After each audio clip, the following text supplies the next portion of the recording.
Donald Trump menang, Bitcoin all-time high menjadi sorotan akhir-akhir ini. Kenaikan pasar kripto membuat orang menjadi bertanya-tanya, apakah ini sudah telat? Apakah ini hanya sesaat?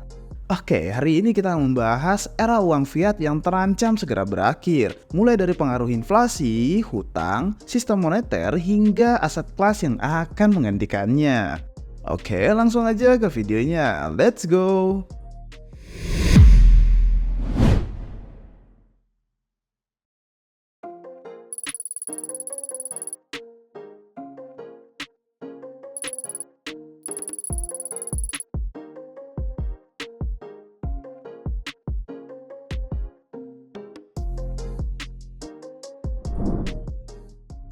Inflasi dan uang mati. Sekarang kita berada di era pasca kemenangan Donald Trump, di mana tidak ada kandidat yang membahas tentang utang yang tak terkendali atau defisit yang membengkak sebagai bagian dari kampanye mereka. Ini adalah isu besar yang tidak bisa diabaikan karena tidak ada solusi yang mudah. Mungkin satu-satunya cara tampaknya adalah menginflasikan utang tersebut hingga hancur dan semua mata uang akan terkena pengaruhnya. Bitcoin dan emas merubah tatanan moneter dunia. Bitcoin dan emas keduanya mencerminkan perubahan besar dalam tatanan moneter dunia. Tahun ini, setelah mengalami penurunan tajam pasca persetujuan ETF spot, Bitcoin berhasil mencetak rekor tertinggi baru yang cukup mengejutkan. Biasanya, all-time high baru ini muncul setelah halving. Tetapi di tahun ini, kali ini Bitcoin mencetak rekor baru 2 kali berturut-turut sebelum halving terjadi. Setelah itu, harga Bitcoin mengalami konsolidasi. Nah, sementara emas juga menunjukkan pola yang mirip, meskipun dalam gelombang yang lebih panjang. Ketika emas mencapai all-time high pada Desember 2023, saya jadi teringat bagaimana dari puncak emas pada tahun 1980 di angka $800 per onsnya, dibutuhkan waktu 28 tahun untuk kembali ke puncak lainnya. Setelah krisis keuangan global atau GFC, emas mengalami kesulitan. Setiap rekor tertinggi baru seringkali diikuti dengan penarikan kembali dan konsolidasi selama bertahun-tahun. Dari konsolidasi menuju all-time high.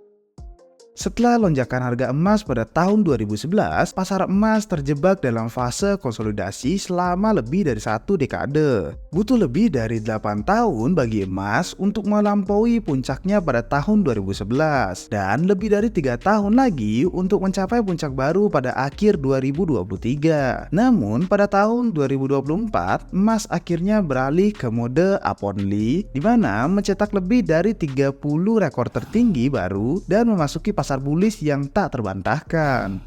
Meskipun demikian, harga emas masih belum melampaui puncaknya pada tahun 1980 setelah disesuaikan dengan inflasi. Sekarang, tampaknya pemilihan Presiden Amerika Serikat yang akan datang telah memicu Bitcoin untuk juga masuk ke mode up only. Nah, setelah mencetak rekor tinggi segera setelah perlombaan diumumkan, Bitcoin terus mencetak rekor barunya termasuk mendekati 90.000 USD saat ini. Korelasi antara emas dan Bitcoin. Nah, meskipun ada ketegangan antara penggemar emas dan juga Bitcoin atau Gold 2.0, pada tahun 2024 korelasi mereka antara keduanya mulai mendekat. Grafik menunjukkan bahwa meskipun ada volatilitas seperti penurunan besar emas setelah pemilu Amerika Serikat kemarin, secara keseluruhan kedua aset ini memberi sinyal yang sama, yaitu era uang fiat akan segera berakhir. By the way, kita udah pernah bahas di video yang ini ya, antara lomba lari emas versus Bitcoin. Oke, pertanyaan sejuta umat, masuk sekarang telat gak bang? Mungkin banyak orang yang merasa sudah terlambat untuk berinvestasi di Bitcoin setelah lonjakan harganya kemarin. Namun penting untuk diingat bahwa Bitcoin bukan hanya sekadar trading, tapi ini adalah perubahan besar dalam sistem moneter dalam global. Untuk menentukan apakah kita masih awal atau sudah terlambat dalam proses ini, kita perlu melihat kapitalisasi pasar obligasi global dibandingkan dengan Bitcoin. Ada analogi yang bagus dari bomb thrower. Saat ini pasar obligasi global bernilai sekitar 120 triliun dolar dengan hampir sebesar 20 triliun dolar memiliki hasil yang negatif. Sementara itu, suplai uang fiat USD berada di kisaran 20 triliun dolar.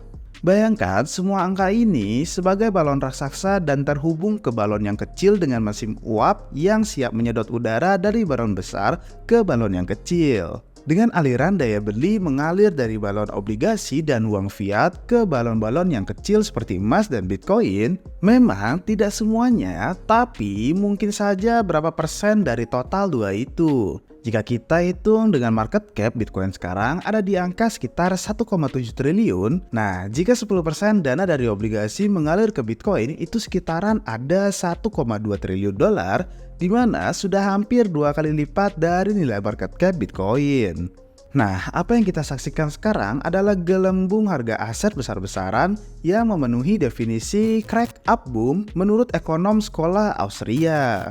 Namun, kali ini adalah pelarian global dari semua aset di sisi yang salah dari riset moneter. Ini sebenarnya adalah gejolak awal dari peristiwa hyperinflasi di dunia, satu peristiwa yang akan mempengaruhi semua mata uang nasional, mengguncang rezim moneter global, menggantikan status mata uang cadangan dunia US dollar, menghilangkan uang tunai dan memindahkan seluruh dunia ke tatanan baru moneter yang baru. Dulu, mengalokasikan dana ke Bitcoin dianggap berisiko tinggi bagi aset manajer. Namun sekarang, jika kalian lihat seorang fund manager dan tidak mengalokasikan Bitcoin, kalian mungkin saja merasa tertekan. Ini adalah perubahan besar dalam cara orang berpikir tentang investasi. Nah, saat ini, inilah saatnya kalian harus serius dalam menanggapi masa depan finansial kalian, terutama dari gejolak ekonomi dunia. Di sini, saya tidak memberikan financial advice, hanya memberikan edukasi dan paparan apa yang sedang terjadi di dunia, serta ekonomi dunia tepatnya di pusat dunia yaitu Amerika Serikat. So, gimana menurut kalian guys? Apakah Bitcoin nanti bisa memperbarui sistem moneter dunia? Komen di bawah ya. Oke, sekian aja untuk video hari ini. Sampai jumpa di video selanjutnya. Cheers!